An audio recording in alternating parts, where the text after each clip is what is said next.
So the part of this story that I really wanted to tell you that gives me the most joy about the physical deliverance and knowing that I was moving in the right direction away from this original family when God had given me the green light after I'd been on the yellow light for so long. When he finally gave me the green light and said, go, um, when we got to the area very close to where I live now, I felt an absolute peace as we were driving through.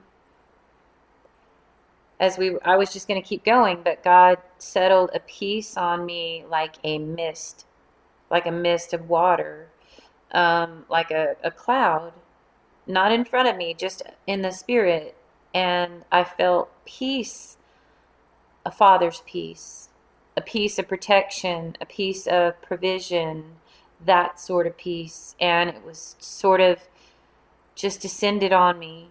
And at that time, single parent, I have 2 children here, one that's 2, one that's 5. I'm the head of household at this point, and he gives me this peace. We're pulling over. We're pulling over. That's it. That's the end of the road. And that's where I put the stake in the ground and said, this is where we start over.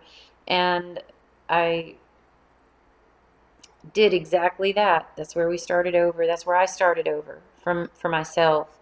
My sons have made their own choices about where they want to start over, and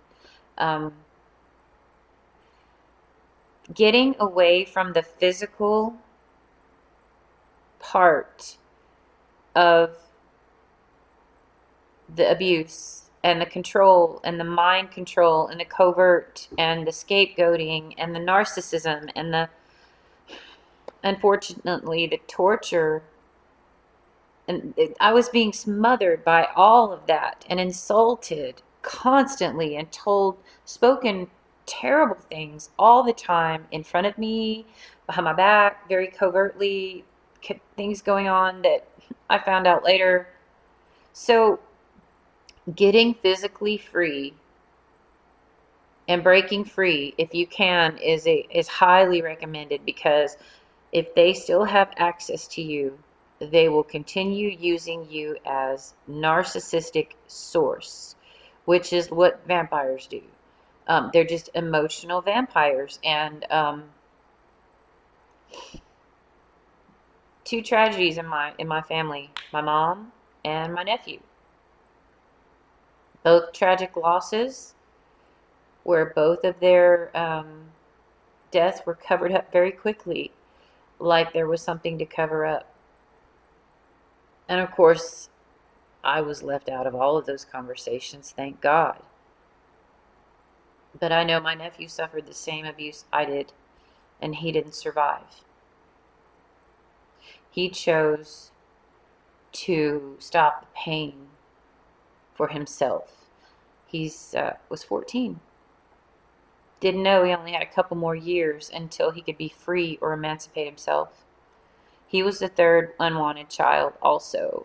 The things being spoken over him were also being same strategies. It was the same processes that my father, the same word curses that had been spoken over me, was now being handed off to this poor child.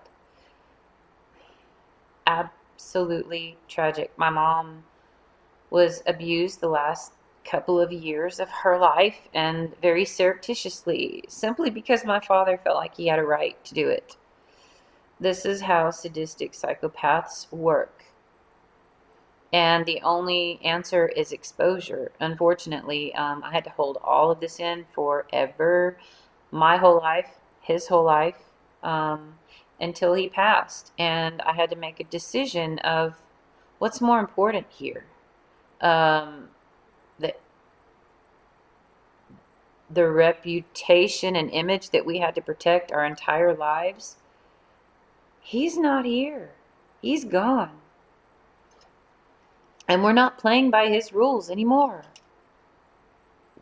This is about God. So let's see. Hang on. Yes. This is another very big point that I would like to say. I've been trying to get to this whole time. The most important thing for me was not just getting away physically and receiving the protection that came from that.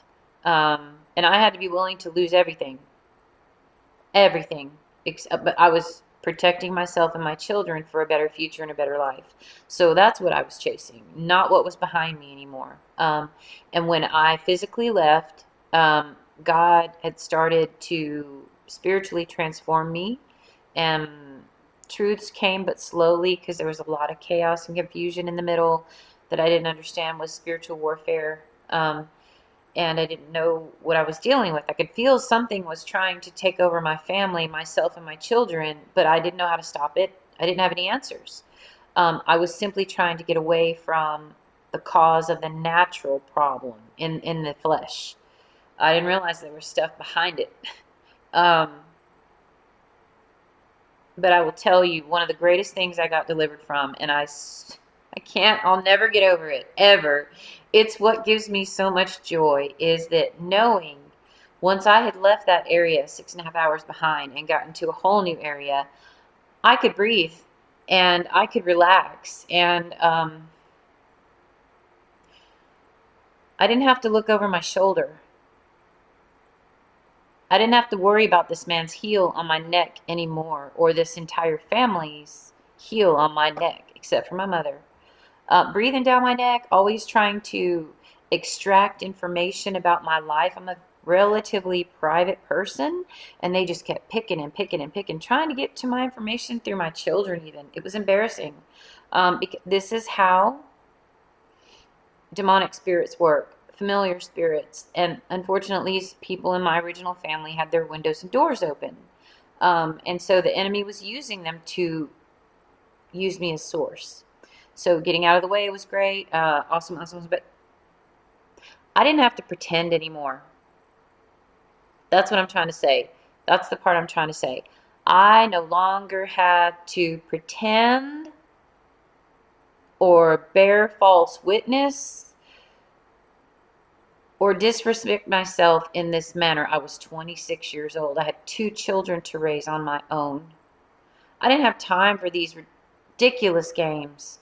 And my family was still scapegoating me as an adult. They had not acknowledged me as an equal sibling. It was terrible. It was still a lot of behind my back talking and they were trying to pick access through my children. So I'm so glad I left. I kind of in many ways wish I had never gone back. That's how they were getting access to information about me. But breaking access to the enemy is critical. Sometimes we have to go no contact. In my situation, it should have been absolute no contact. I thought as long as I was out of the situation, it was better. But then the family decided they would descend on my children and indoctrinate them against me. Because again, I am the favorite target of the patriarch of the family, who is a cult of personality, very misogynistic. My boys did not have fathers. They glommed right onto that. One hated it, one loved it, but they're both estranged from me right now because of this. Generational curses. But when you stand up for truth, when God supernaturally touches you and blesses you, in my case, he had told me when I was 4 years old, I will deliver you from this. And he made good on his promise when I was 26 years old. Hallelujah. I listened. I did not stay. He gave me the green light. And out we went and off we went. And I tell you, immediately, getting to this shelter, even though it was just a transitional place, I could breathe. My body could relax, starting to, not nearly what it needed, of course. Many years of pent up. But I had promised myself, I will not pretend anymore. I'm not going to pretend for people. I'm tired of having to pretend to be this way or that way. And I'm like, that's a bunch of hogwash. That's a lot of BS. I can't maintain that. That's ridiculous. That's what causes people to have mental breakdowns.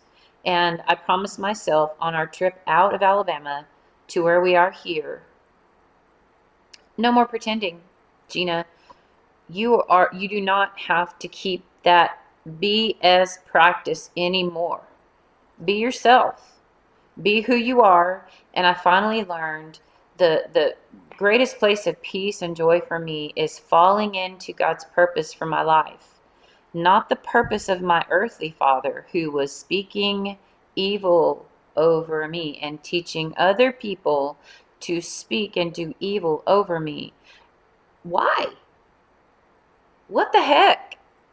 I'm the youngest, I'm the smallest, and I'm a girl. Why are you doing this? What about me was so threatening? And I'm a firm believer, it wasn't anything about me. Wasn't anything about me. But God had a strong purpose in ministering, using me to help minister to other people simply through telling my story, and sharing with people some encouragement. Because this is a lonely, difficult, challenging place to exist. I don't know where I would be without the Lord.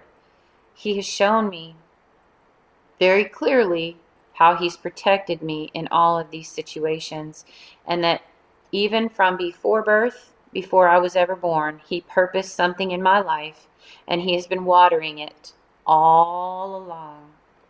And He has freed me to follow His will, my Heavenly Father, not my earthly father, because my father would have had me in jail, in a coffin, drugged out, or pimped out. That's who he was saying I was. A child prostitute from 2 years old. That's how he treated me. That's what he in his mind was sure I was going to become. I can't tell you how horrific that is, and it's really heavy, but that's how he treated me. Unfortunately, that's how he was seeing me. Those were his sins. He was, unfortunately, his sins, he was looking through some really dirty glasses. And I have forgiven him, obviously. I love my dad, but it didn't come till the end. And it was a miracle of forgiveness that the enemy was trying to keep from me also.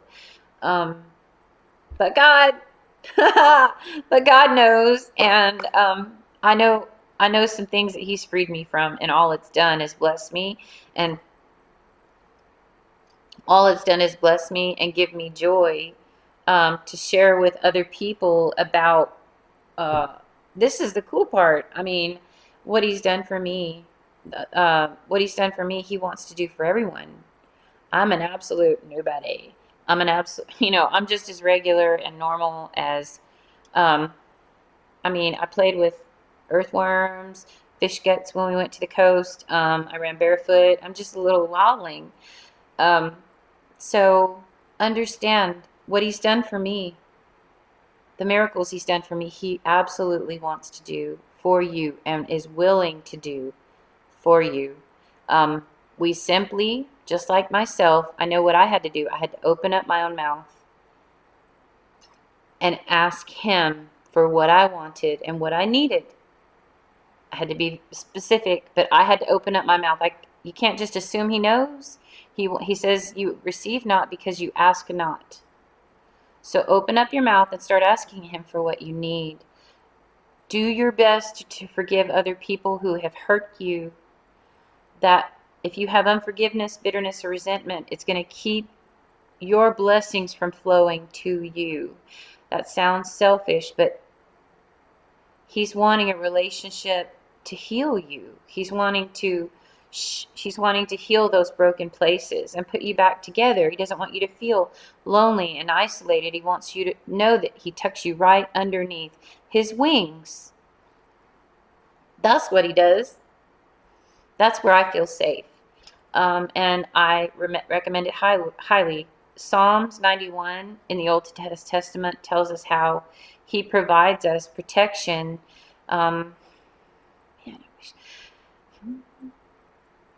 He covers us with His feathers. That's what I think of. He was always covering me with His feathers. Big feathers. I'm so thankful. And I just want to encourage you to don't stop praying. if any of this resounds with you, I just, I'm so, these are things that I've been dealing with, and I'm still in process. I wasn't waiting till I was 100% to do any of this because time's short, and I felt God's nudging to do exactly this. So the best part of all of it, other than the physical getting away from the abuse and the torment and the smothering and the scapegoating, unfortunately, and the conniving behavior um, of all the males. Um, Physical was great, but the next best thing was never having to pretend anymore, not having to pretend that everything's perfect, that I'm perfect, that um,